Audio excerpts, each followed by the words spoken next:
இந்த நாளின் மெல்லிய சத்தத்திற்கு உங்களை அன்போடு வரவேற்கிறோம். கிறிஸ்து பிறப்பும் பிள்ளை வளர்ப்பும், ப்ராஃபட்டிக் பேரண்டிங், இந்த தொடர் தியானத்தில் நாம் அநேக காரியங்களை கற்றுக்கொள்ள இருக்கிறோம். அப்போ இந்த ப்ராஃபட்டிக் பேரண்டிங் என்றால் என்ன? தேவனுடைய வார்த்தை நிறைவேறும் விதமாக பிள்ளைகள் வளர்க்கப்பட வேண்டும்.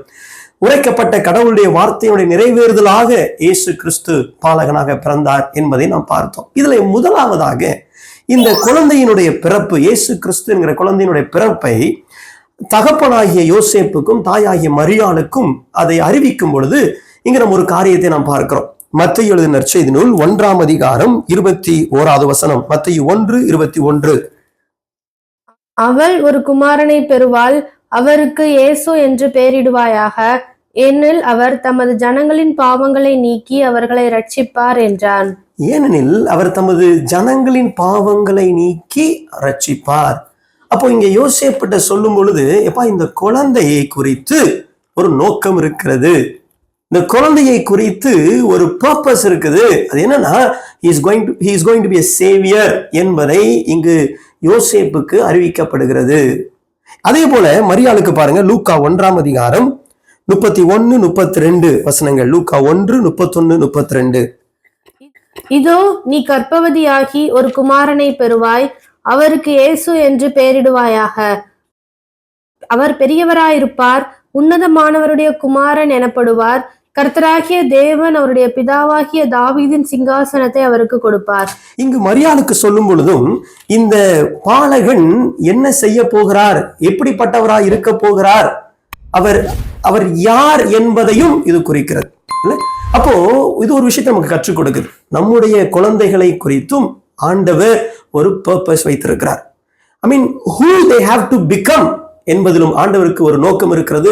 அவரை போல இந்த பிள்ளைகள் இருக்க வேண்டும். இந்த வேத வசனத்துல ஆண்டவரை போல நம்முடைய பிள்ளைகள் இருக்க வேண்டும், ரைட்? அது ஒரு நோக்கம். இன்னொன்று, இந்த பிள்ளையை வைத்து ஆண்டவர் என்ன செய்ய போகிறார், what is God going to do through this child என்பதும் ஒரு பர்பஸ். பட் ஆண்டவர் எல்லா குழந்தைகளை குறித்தும் ஒரு நோக்கம் வைத்திருக்கிறார். இயேசு கிறிஸ்து பாலகனாய் பிறந்த பொழுது அந்த கடவுள் பாலகனாய் பிறந்திருக்கிறார். அவர் எப்படிப்பட்டவர்? அவர் உன்னதமானவர், அவர் பரிசுத்தம் உள்ளவர், அதுவும் சொல்லப்படுகிறது. அவர் என்ன செய்ய போகிறார்? இந்த ஜனங்களை பாவத்திலிருந்து நீக்கி மீட்டு ரட்சிக்க போகிறார். நம்ம ஒரு பிள்ளை பிறப்பு அல்லது ஒரு குழந்தை வரும் பொழுது நாம் அதை பார்க்கிற விதம் நிறைய விதங்களா இருக்கலாம், ரைட்?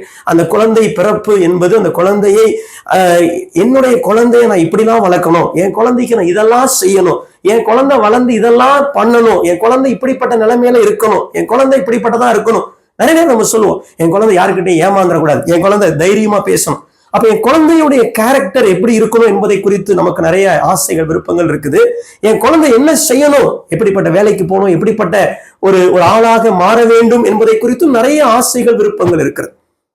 ஒன்று மறந்துவிடக்கூடாது, தேவன் நம்முடைய குழந்தைகளை குறித்து ஒரு நோக்கம் வைத்திருக்கிறார். God wants them to become like someone.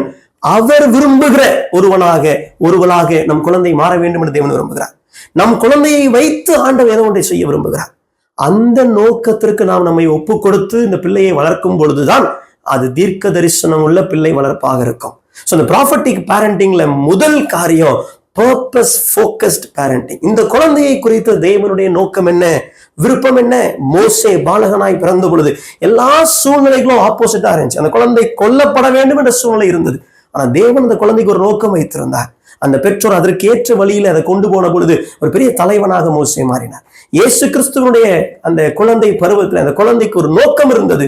அந்த நோக்கத்திற்கு நேராக யோசேப்பும் மரியாளும் அந்த பிள்ளையை வளர்த்து எடுத்தார்கள். இன்னைக்கு நம்முடைய குழந்தைகளை எப்படி வளர்த்து கொண்டிருக்கிறோம்? இந்த நோக்கத்தோடு வளர்க்கிறோமா? இல்லை இன்னைக்கு உலகம் தருகிற நோக்கங்களையும் உலகம் தருகிற திட்டத்தையும், அவங்க அப்படி பண்றாங்க, இவங்க வீட்டுல இப்படி பண்றாங்க, அந்த குழந்தைங்களும் அப்படி இருக்குது, அதனால என் பிள்ளைங்க இப்படி இருக்கணும், அதனால God has a unique purpose for our children. ஒரே ஒரு வசனத்தை சொல்லி நான் முடிக்க விரும்புறேன். லூக்கா 2ஆம் அதிகாரம் 49வது வசனம். லூக்கா 2:49. அதற்கு அவர், நீங்கள் ஏன் என்னை தேடினீர்கள்? என் பிதாவுக்கு அடுத்தவைகளில் நான் இருக்க வேண்டியதென்று அறியீர்களா என்றார். என் பிதாவுக்கு அடுத்தவைகளில் நான் இருக்க வேண்டியது என்று அறியீர்களா? இயேசு கிறிஸ்து ஆலயத்துல காணாமல் போகிறார். இவர்கள் தேடுகிறார்கள். இவர்கள் அவரை தேடின பொழுது ஆண்டவர் சொல்றாரு, உங்களுக்கு தெரியாதா நான் பிதாவுக்கு அடுத்தவைகள் இருக்கணும் அப்படின்னு? இன்னைக்கு அதாங்க கேள்வி. நம்முடைய குழந்தைகள் எங்கு இருக்க வேண்டும் என்பதை நாம் அறிந்து வைத்திருக்கிறோமா? Do we know the purpose of our children? ஆண்டுடைய சமூகத்திலே காத்திருந்து, ஆண்டவரே என் குழந்தையை குறித்து உடைய நோக்கம் என்ன, என் குழந்தை எப்படிப்பட்ட குழந்தையாய் வளர்க்கப்பட வேண்டும், என் குழந்தையின் மூலமா நீ செய்ய விரும்புகிற காரியம் என்ன. அவன் மோசையாய் இருக்க வேண்டும் என்றால் தலைமைத்துவத்துக்குரிய காரியங்களை இன்னைக்கே கற்றுக் கொடுக்கணும். சோ அந்த பர்பஸ், ஏசாமி குழந்தையா இருக்கும் போதே 12 வயதிலே கேட்கிறார், நான் பிதாவுக்கு அடுத்தவையில் இருக்க வேண்டும் என்பதை நீங்க அறியீர்களா? You don't know that. இன்னைக்கு நம்ம அறிந்து வைத்திருக்கிறோமா? எதற்காக பிள்ளையை வளர்த்து கொண்டிருக்கிறோம்? Let our parenting be purpose driven. தீர்க்க தரிசனம் உள்ள பிள்ளை வளர்ப்பு என்பது தேவனுடைய நோக்கத்தின் அடிப்படையிலே பிள்ளையை வளர்ப்பது. ஜெபிப்போமா? நேசிக்கிற பரலோக பிதாவே, அநேக நேரங்களிலே நாங்கள் பிள்ளையை வளர்ப்பது என்பது உலக எதிர்பார்ப்புகளின் அடிப்படையில் இருக்கிறது. உலகத்துல எல்லோரும் செய்கிற விதமாய் செய்கிறோம். எங்கள் விருப்பங்கள் ஆசைகளை நிறைவேற்றுகிற விதமாய் செய்கிறோம்.